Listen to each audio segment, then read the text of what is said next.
Major funding for KPBS Evening Edition has been made possible in part by Bill Howe Family of Companies, providing San Diego with plumbing, heating, and air restoration, flood and remodeling services for over 40 years.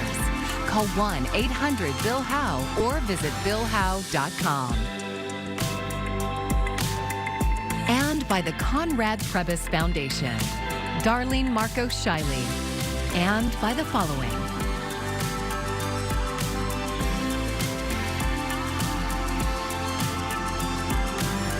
And by viewers like you. Thank you.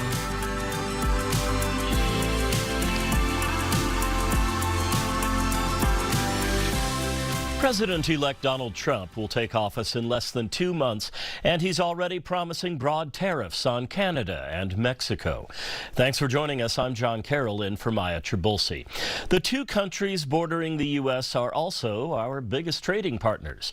KPBS reporter Alexander Nguyen spoke to experts who say since San Diego is close to the border, the local economy could be hit hard.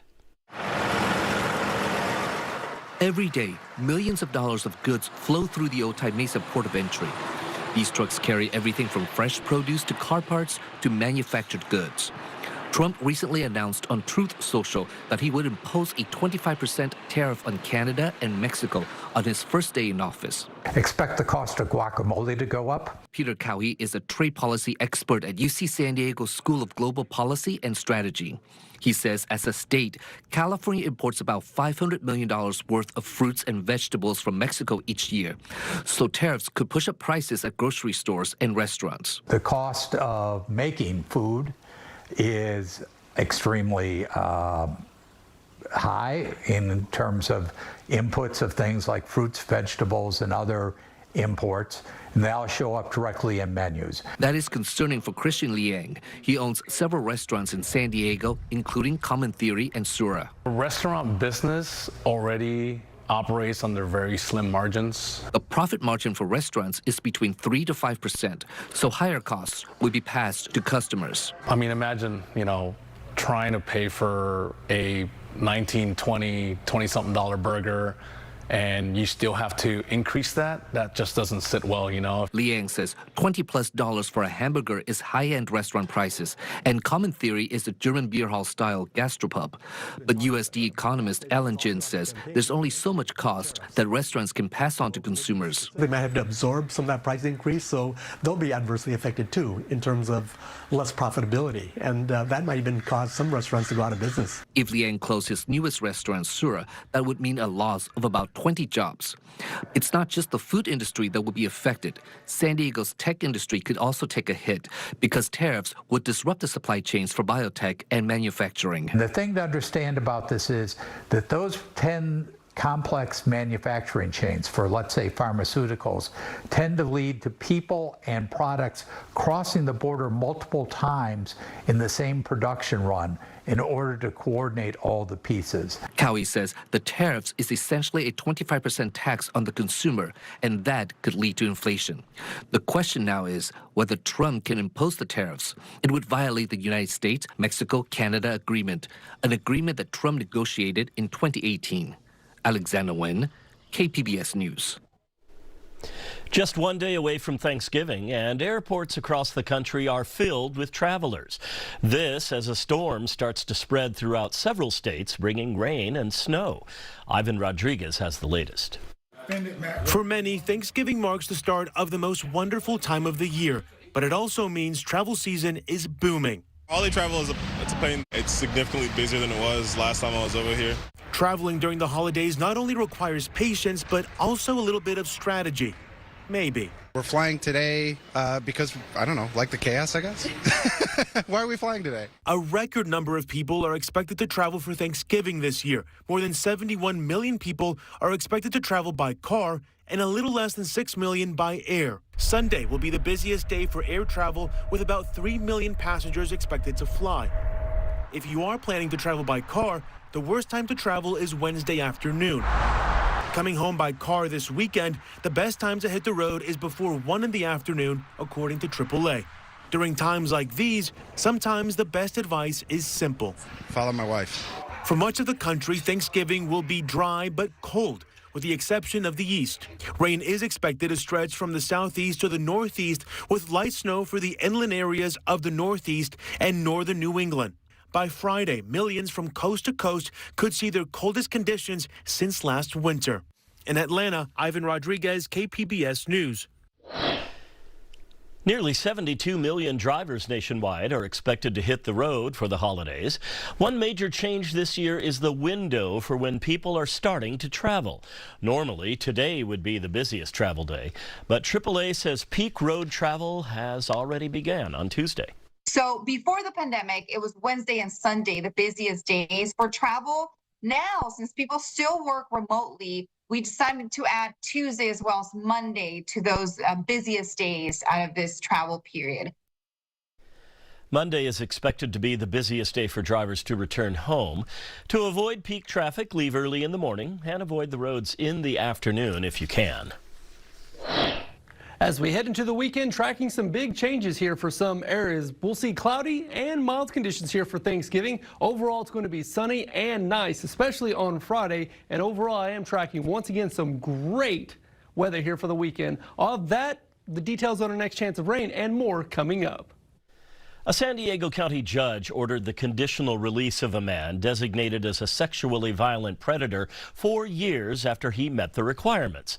Officials said today he is now living in Jacumba Hot Springs. KPBS Penner Fellow Elaine Alfaro says the case highlights the difficult balance of ensuring public safety and upholding the rights of a convict who has served their time. Merle Wakefield was convicted of lewd acts upon a minor in 1981 and rape in 1990. In 1998, the San Diego County Superior Court found him to be a sexually violent predator. The designation applies to an offender who has been convicted of at least one violent sex crime, has been diagnosed with a mental disorder, and is considered more likely to reoffend. Alexandra Knudsen handles sexually violent predator cases in San Diego County's Public Defender's Office.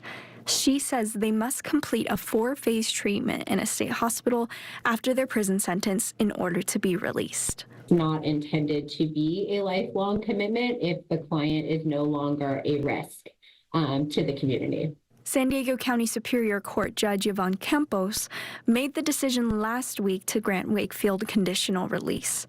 He will be placed in temporary housing until a permanent location is found. Knudsen says conditional release comes with strict requirements. They attend outpatient treatment on a regular basis. They have individual treatment. They have group treatment. They have a regional coordinator who is similar to like a probation officer. The judge also ordered GPS monitoring and 24/7 supervision of Wakefield by a security guard. Wakefield fulfilled his requirements and was granted conditional release status in late 2020, but the state has struggled to find him a place to live. Campos said in court that the case reflects a, quote, statewide problem in following up on the law, end quote.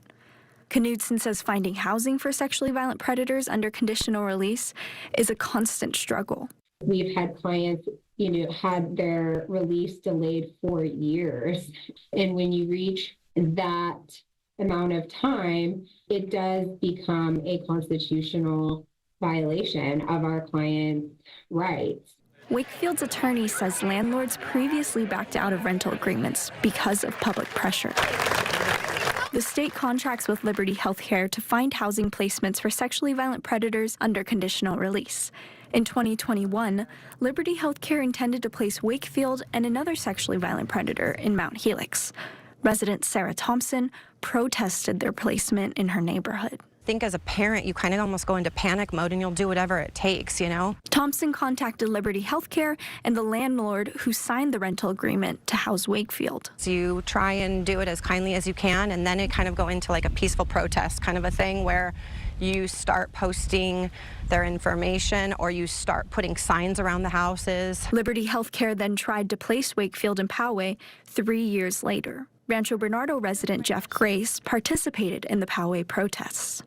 We, in fact, think we're doing the right thing to protect a community, ethically speaking. The landlord agreed not to rent the property. Liberty Healthcare and the Department of State Hospitals declined our interview requests. State law says sexually violent predators must be placed in eligible housing 30 days after the court orders their conditional release.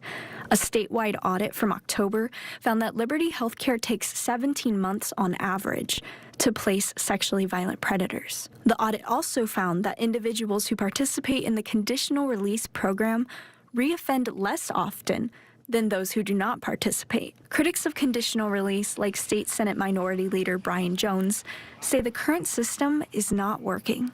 He disagreed with the judge's decision in Wakefield's case. And I think it just goes to show how broken the California judicial system is in this particular case of dealing with sexually violent predators, that in my argument should never be released from prison ever. Since 2022, Jones has introduced 3 bills in an attempt to curtail these placements across the state. Elaine Alfaro, KPBS News. This election saw the passage of several state propositions. In our Why It Matters segment, Scott Lewis from Voice of San Diego explains the impacts of one of them.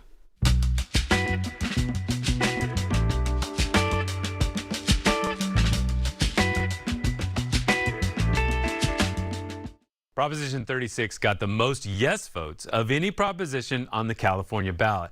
It will make punishment harsher for theft and drug crimes. 68% of voters across California supported it. Much of that support came because of the promises prosecutors made that it would take care of people suffering from drug addiction. Here was Pat Espinoza, Chief Deputy District Attorney, at our PolitiFest debate. We want you to be treated for the underlying cause of your addiction by going to drug court or by going to some type of treatment program, and by treating it as a felony, it gives legal leverage to the judge to be able to say, you can either choose incarceration or choose treatment. It's your choice. That sounds great. More than 3,100 people have died from overdoses in the last 5 years in San Diego. There's just one problem. Treatment beds are not available. San Diego County has just 78 detox beds for the more than 1 million residents here who rely on Medi-Cal for their insurance. If someone decides they want to get off meth or fentanyl, they don't have private health insurance, getting one of those beds is like winning the lottery. And now 2 laws are going to increase demand for those beds. Proposition 36, we just talked about, plus SB 43, the new state law that will allow police and family members to force people into treatment if they're a danger to themselves. The county is racing to provide more beds. It's going to add 21 by the end of the year, and there are plans for dozens more by next year. But District Attorney Summer Stephan says she expects to see arrests increase by up to 8,000 per year. If she sends only 10% of those to drug court, that would be 800 people needing treatment more per year. And if more people go to jail and prison, that means less money available for treatment. It's arguably the biggest issue in San Diego County in 2025. I'm Scott Lewis with Voice of San Diego, and that's why it matters. Voice of San Diego is one of our Public Matters partners. You can find more of our stories about local politics and government on our website. Just go to kpbs.org/public matters. The holidays can be stressful on everyone, but service members and their families can face extra challenges. KPBS military reporter Andrew Dyer spoke with 2 nonprofits about what's being done to help. Marines fresh out of boot camp gather at the airport USO. They're not heading home for Thanksgiving. Instead, they're on their way to Camp Pendleton's School of Infantry. Ramiro Favela manages the San Diego USO Center. He says this time of year is demanding on the organization and its volunteers. Definitely, we have an increase in movement during the holiday season. People are trying to get through their schools, trying to fly, trying to go back home, wherever they need to go. So there's definitely a huge increase in foot traffic at the center. And again, that comes with increased demands. The USO Center provides free snacks and drinks to service members and military retirees passing through the airport. The center also has showers, lounges, and family rooms. A small staff and a roster of more than 200 volunteers make it happen. Favela says donations of snacks, drinks, and hygiene products are always needed. Gift cards are also another great way to support the USO. So again, anywhere from like Costco, Vaughn, Safeway, anywhere they could get us, more supplies, that'll really help us out as well. Support the Enlisted Project, or STEP, is a San Diego-based nonprofit that takes a holistic approach to helping struggling military families. Co-founder and CEO Tony Teravainen says their primary mission is to build financial wellness among military families and transitioning veterans. We do that through counseling, education, and financial support.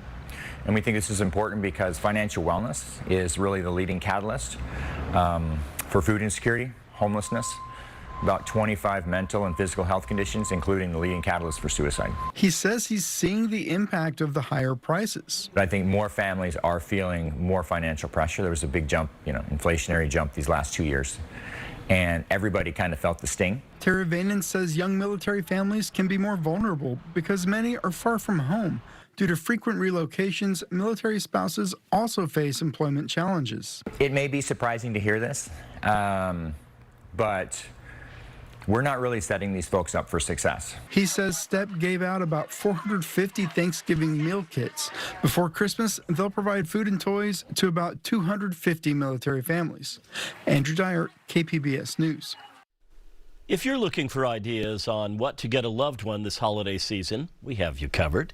We recently sent out the KPBS Holiday Gift Guide, showcasing some local San Diego businesses, artists, and restaurants. Books, food, music, gardening, there's a bit of everything on our list. Look for the KPBS Holiday Gift Guide at kpbs.org. Hundreds of millions of Americans are expected to shop on Black Friday, but experts say the best deals may have already started. Jen Sullivan explains why. 'Tis the season to shop, and this year could be one for the record books. Consumers are spending more this year, predominantly because they're focusing on more gifts for family. The National Retail Federation estimates roughly 184 million people are expected to shop in-store and online from Thanksgiving through Cyber Monday. And they found people plan to spend an average of roughly $902 per person this year, with total spending reaching as much as $989 billion. Black Friday is still the busiest shopping day, with more than 132 million Americans saying they plan to spend. 65% say they plan to shop in person, but that doesn't mean you'll get the cheapest deals. One big trend that we've noticed is that the holiday sales start earlier every year. Kimberly Palmer, a personal finance expert at NerdWallet, says many stores began slashing prices as early as October, which helps consumers spread out their spending a bit more. People plan to spend the most on clothing, followed by gift cards, toys, video games, and lastly food, according to the National Retail Federation. So how can you score the best deals? For some of the bigger ticket items, it can actually really matter what day you decide to buy. The prices fluctuate so much in the lead up to the holidays. Palmer also warned shoppers to watch out for buy now, pay later or pay over time deals. I think it's just important for shoppers to know that's also a form of debt, and it can cause financial stress when it comes to paying that back. For Consumer Watch, I'm Jen Sullivan. It's that time of year again when friends and family gather together to give thanks, share a meal, and enjoy each other's company. But what happens when that company stirs the pot at the dinner table instead of the one on the stove? Ivan Rodriguez has some advice to navigate the dining room dynamics. Every 4 years, Thanksgiving dinner is often served with the hot side of post-election emotions, and the mere mention of politics or social issues may be enough to turn a family feast into a family feud. We oftentimes talk about there being a price of admission to having conversations, and one of the prices of admission is that you recognize that some self-regulation might be a part of that. Etiquette expert Daniel Post-Senning of the Emily Post Institute advises building connections over shared experiences, from things like the weather and traffic to something that's happening around you. But if you do choose to wade into controversy, it's important to test the water first. Get your etiquette antenna out. You might be very comfortable talking about politics, but there's no guarantee that that's the way other people are feeling or approaching those same topics. It's also best to be cognizant of how those around you are feeling, according to psychologist Lynn Bufka. I think it's really incumbent on those who feel that they won to really be as gracious as possible about that and as open as possible to their family members. And to remember that your loved ones are imperfect people who you have long-standing relationships with. They are not all good or all bad. They're just complicated people with different points of view. But if the anxiety of a fraught feast has you angling for an excuse, Sending says it's bad form to back out. Happy Thanksgiving, everybody. I'm Ivan Rodriguez reporting. There doesn't need to be any arguing over the cooking on Thanksgiving either. KPBS Midday Edition answered last-minute questions in today's episode. You can find it on kpbs.org or wherever you listen to podcasts. I am tracking some mild and breezy conditions here as we head into the overnight hours. Lows tonight will dip into the 50s, and we will see some low clouds near the coast here as the sun's getting ready to come up for your Thursday. Temperatures here for tonight, overnight lows will be a mix primarily of some 40s and 50s, right there at 50 degrees tonight for both Oceanside and Camp Pendleton. And then as we head throughout the day, here's future track radar. As you can see, early tomorrow morning, we will see some cloud coverage there off the coast, but overall the clouds should clear by about 9 a.m. And then after that, right around midday, 12 o'clock, we'll see lots of sunshine here across Southern California. However, as we head into the late afternoon hours, 5 to 6 p.m. Pacific time, we will start to see some more cloud coverage working its way in off the coast. So we're actually going to see some cloudier conditions here as we head throughout the afternoon and evening hours. It'll start off pretty sunny, but then after that, it will start to cloud up some. But overall here for Thursday, mostly dry conditions will continue here across the southwest. And overall, temperature-wise, we'll see a mix of 60s and 70s here for your Thursday afternoon. Heading into Friday, once again, the dry weather will continue here heading into the weekend. Speaking of that weekend, here's your 5-day outlook for the coast. We'll see cloudier conditions developing here for Thursday, and then after that we'll clear out with temperatures making it back into the 70s for the weekend. Lows will be a mix of mid to upper 40s, but overall looks like it's going to be a sunny and dry forecast. Next chance of rain looks like it'll move in by about midweek, it looks like. Inland forecast will see a mix of upper 70s, and then by the weekend we'll see highs back in the 80s. So very warm weather there inland. Overnight lows will be a mix of mid to upper 40s. Looking at your mountain forecast, we'll dip into the 40s here for Thursday with cloudy skies. We'll see lots more sunshine in the forecast for the weekend. Afternoon highs will be a mix of upper 40s to low 50s with overnight lows pretty cold with some areas getting pretty close to freezing. And then your desert forecast, overnight lows in the 40s, lots of sunshine. We'll see afternoon highs in the 70s. We could even see some 80s as we head into early parts of next week. Here's a Thanksgiving fact about San Diego. Did you know that our county used to be a major producer of turkeys? In fact, Ramona was known as the turkey capital. As Ken Kramer shows us, turkey ranching was also a big business in an area that is now right in the city of San Diego. So I think that palm tree has been in a bunch of family shots. This one right here? Yes. It was the background for a lot of family photos back then. Oh, yes, it was. And Gary Mitrovich can tell you a lot of other things about this neighborhood. Well, we're at the intersection of 53rd and Meade Street, which is just south of El Cajon Boulevard. Family things, sure. His grandfather put up some apartments here. That was years ago. The green apartments back here are the ones he built in 1956. And then there's another complex beyond it, which he also built in about 55. But there's a couple of things that if you were walking around here today, you wouldn't think. In fact, you'd never guess what used to be here and all the way down the hill where that car is driving. Turkeys. I mean turkeys, just like these, strutting and gobbling from Meade Avenue down to Trojan. About 1939, my great-grandfather Hamlet established a turkey ranch on this side. The Hamlet Turkey Ranch. They called them ham turkeys for short. Kind of cute. Advertised in the newspaper, come by and get one for the holidays. You know, a fresh poultry product of East San Diego. And that, by the way, is the other part of this story. They really did call this place East San Diego. Not just the poultry ranch, which eventually got so big it had to move to Lakeside. No, the whole area for many blocks around. If you knocked on a door and said, "Where am I?" they'd say, "Oh, you're in East San Diego." Not San Diego, you understand. No, the city of East San Diego. It was an incorporated city, incorporated in 1912. They had 4,000 people living here from the get-go, and they did everything independently and separately from downtown San Diego, and that's what they wanted. Separate city from Boundary on down to 54th Street and El Cajon Boulevard south to about where the 94 is today. Own police department, own mayor and council. They had their own city plumber, city treasurer, city assessor.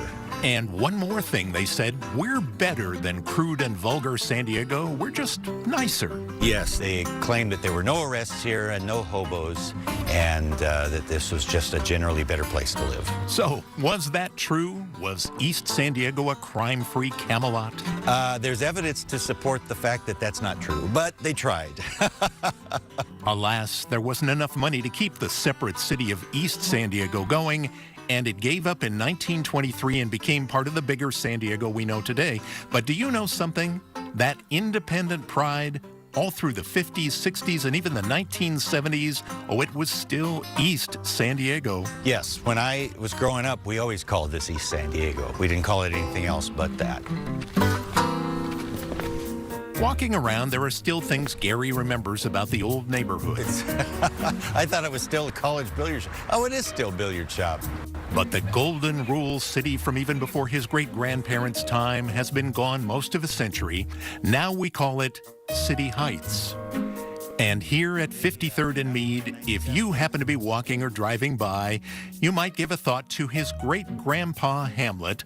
Right here, he grew just the best turkeys, they say, in a time and at a place etched in history about San Diego. Ken Kraber has more stories about San Diego every Thursday evening at 8, right here on KPBS. You can find tonight's stories on our website, kpbs.org. Thank you so much for joining us. I'm John Carroll. From all of us here at KPBS, a most happy Thanksgiving to you and your loved ones. Have a great evening. Major funding for KPBS Evening Edition has been made possible in part by Bill Howe Family of Companies, providing San Diego with plumbing, heating, and air restoration, flood and remodeling services for over 40 years. Call 1-800-BILL-HOWE or visit billhowe.com.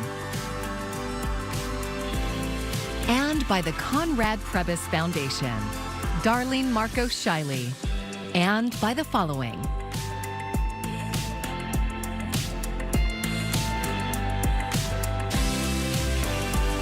And by viewers like you. Thank you.